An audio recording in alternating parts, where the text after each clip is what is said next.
नाज़रीन दानिश में उमरकोट का सूरज कुमार जी रिपोर्ट शामिल कंदासीं तो उमरकोट तालके कुंडरी तालके जी पुलिस जो वॾो कारनामो। कुंडरी में पुलिस जे ॾाढ ख़िलाफ़ औरतूं बारड़ा सरापा एहतजाज।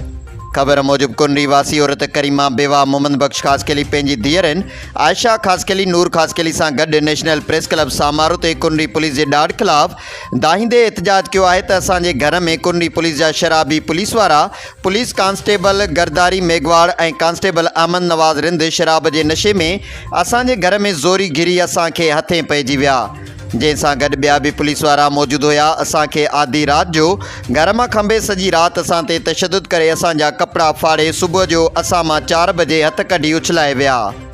असां ग़रीब मिसकीन आहियूं, असांखे ओबा शराबी पुलिस वारनि खां तहफ़ुज़ ॾिनो वञे। वधीक करीमा खासकेली दाईंदे चयो आहे त मुंहिंजी वॾी न्याणी राति खां गुम आहे, ख़बर न आहे त पुलिस वटि आहे या केॾां डब डाह में हली वई।